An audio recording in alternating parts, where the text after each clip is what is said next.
Radio B52, le podcast de la province de Québec. Merci de vous abonner en pesant sur le piton d'abonnement. On passe ça. Écoutez, il y a péril en la demeure au Canada. On est actuellement en pleine crise de virus COVID-19. On est mardi le 17 mars. Et le Canada a un premier ministre qui n'est pas capable d'assumer de façon responsable ses responsabilités, d'assumer le leadership qui serait attendu d'un PM en pareille crise. Mais tout au contraire, Justin Trudeau paraît complètement figé, apeuré, mon Dieu, amorphe, paralysé, pour ne pas dire terrorisé. Vous voyez Trudeau à ses conférences de presse, dont celle d'aujourd'hui. D'abord, il est tout seul, il n'est pas accompagné d'aucun expert scientifique, médical, et encore moins de sa ministre de la Santé, parce qu'il est en confinement, il est en isolement. Il apparaît seul et il apparaît avec une mine déconfite, complètement dépassé par les événements. C'est visible même pour quelqu'un qui n'est pas observateur, qui n'est pas quelqu'un qui, remarque les détails quant à la posture de quelqu'un. Ce gars-là est incapable d'assumer son rôle de premier ministre du Canada. C'est manifeste, c'est évident. Tout le monde le voit. Beaucoup de monde le disent. Le premier ministre du Québec, François Legault, évidemment par respect pour la fonction de premier ministre du Canada et par politesse, ne commente pas ce qu'il voit, mais il est évident que lui également doit être découragé de voir que le premier ministre du Canada est un incapable. Mais c'est particulièrement grave actuellement parce que, vous savez, le virus, vous le voyez comme tout le monde, évolue à une vitesse grand V. Il peut avoir une courbe exponentielle. C'est ce qu'on essaye d'éviter par tout l'ensemble de mesures, du train de mesures que le Québec met en place pour jamais éviter qu'il y ait justement une croissance extrêmement rapide à un moment donné, puis de contenir dans le fond les choses à des chiffres qui sont plus bas, plus modestes, puis qui vont faire en sorte qu'on va sauver des vies. Trudeau n'est pas du tout dans ce mode-là. Trudeau, juste pour vous donner un exemple, dans la dernière conférence de presse qu'il a faite, il est arrivé 34 minutes en retard. Ça, c'est pas croyable. Normalement, les premiers ministres, ils arrivent on target, on time.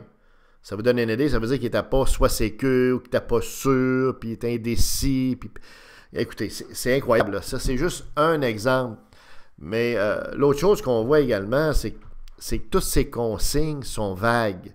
C'est général, c'est vaporeux, c'est imprécis. OK? Et ça fait contraste avec les consignes du gouvernement du Québec, qui, elles, sont très précises. On dit même aux jeunes de ne plus faire de party. On est même, vous savez, un peu familial dans l'approche de François Legault. Et c'est très apprécié, je pense, des Québécois. Il tient vraiment un langage du peuple. On dirait un père de famille qui s'adresse à ses enfants.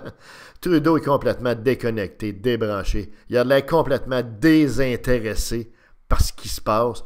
Il voudrait se voir à des lunes de là. Le gars est un gars de façade. Il tripait dans sa fonction quand il pouvait faire des selfies puis se déguiser. Là, il ne peut plus faire de ça puis se déguiser. Depuis son élection dans un gouvernement minoritaire, il est obligé davantage d'être imputable et de s'expliquer. Donc, il en est incapable, il n'y a pas de contenu, il n'y a pas de compétences. C'est un comédien, c'est un acteur, c'est un gars qui devrait être géo dans un club med ou animateur de foule ou, je sais pas, cheerleader ou quelque chose comme ça. Alors, vous comprendrez que ce gars-là n'a pas d'affaires de premier ministre. Il devrait avoir... Si vraiment il aimait son pays, si vraiment il aimait tant que ça le Canada, et que vraiment il aimait les Canadiens et les Canadiennes tant que ça, les Canadiens et les Canadiens, les Canadiennes, le train, les Rocheuses, tout le kit là, d'un océan à l'autre, from coast to coast, si vraiment il aimait toute sa coast to coast, ben il démissionnerait. Il quitterait son poste, sa fonction de premier ministre, pour s'en aller. D'abord, de toute façon, il est indépendant de fortune, fait qu'il peut faire ce qu'il veut, il peut rien faire même s'il veut. peut rien faire, peut juste faire du surf, comprenez-vous, à La Jolla, sur la côte de Californie ou encore dans les Caraïbes.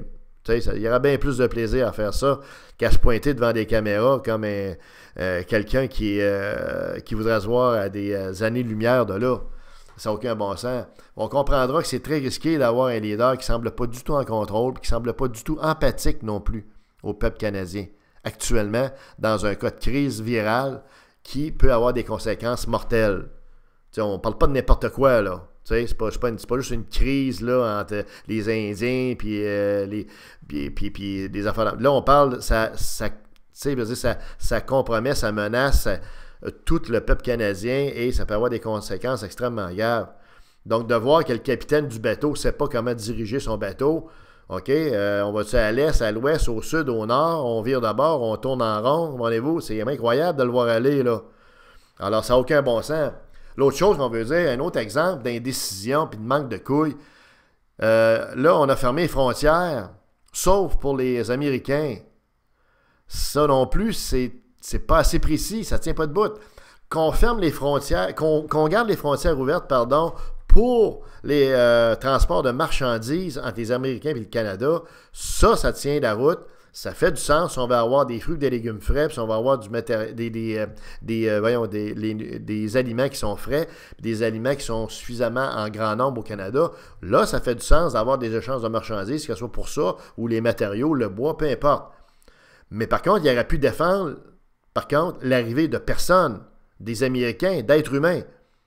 Garder l'ouverture des frontières pour les marchandises, mais les bloquer pour les... Parce que vous pouvez avoir des Américains qui vont venir ici, qui ont été en voyage en Europe, en Asie, un peu partout, dans des endroits full contaminés, ou des Américains qui ont été en contact avec des gens qui, eux, sont déjà contaminés ou ont été en Europe. Comprenez-vous? C'est comme une chaîne, cette affaire-là. Lui, il la voit pas, cette chaîne-là.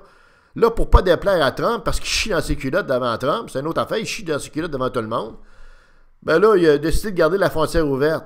Il devrait la fermer pour les personnes, pas pour les marchandises. Ça a trop d'impact économique, on le comprend. Mais pour les personnes, il devrait les défendre. Quitte à ce que Trump pique une crise, c'est tout quand il pique une crise de bonhomme. Il est lui-même faillé dans le canis, Trump, comprenez-vous? Fait que, comment il se crierait puis il ruerait d'un brancard, le Canada est souverain. On fera bien ce qu'on voudra. Puis là, ces menaces, comprenez-vous, ils ont toutes fait pas mal là, versus le Canada. Il n'y a plus grand-chose à... il n'y a plus grand-chose menacé. De toute façon, il y en a plein les mains avec la Chine. Pour revenir à Trudeau, c'est particulièrement préoccupant. C'est sérieux la situation. Il n'y a pas de procédure, il n'y a pas vraiment de procédure d'impeachment ici comme aux États-Unis, mais il y a une procédure qui permettrait de destituer, ou en tout cas de soumettre la destitution d'un premier ministre qui semble incapable d'assumer ses fonctions. Mais c'est très long, beaucoup trop long, voyez-vous. On ne peut pas s'engager là-dedans. Il faut d'abord concentrer nos efforts actuellement à battre le virus. Mais effectivement, espérons que suite à ça, les gens même du Parti libéral actuellement ne doivent pas être à l'aise d'avoir allé Trudeau. Il pourrait très bien y avoir des élections rapidement. Espérons que les oppositions fédérales vont obliger Trudeau à aller en élection, puis que là, les gens voteront plus pour lui, ou que même il va se tasser de là. Qu'il va avoir l'intelligence, le jugement de comprendre qu'il n'est plus fait pour la job. Là. Le party est fini, comprenez-vous? Là? Et le club Géo, là, puis le club Med, là, c'est fini. Là. Dans le premier mandat, c'était ça, mais là, c'est plus ça. Là, il a juste mis le Canada en pratiquement en faillite financière. Et là, dans le contexte de la présente crise, il est plus un obstacle, plus un problème qu'une partie de la solution. Et c'est quand même révélateur de dire ça d'un premier ministre, de quelqu'un qui devrait être un leader d'un pays. Alors, si quelqu'un vraiment autour de lui entend ça, s'il était lui-même responsable, il quitterait ses fonctions et rapidement.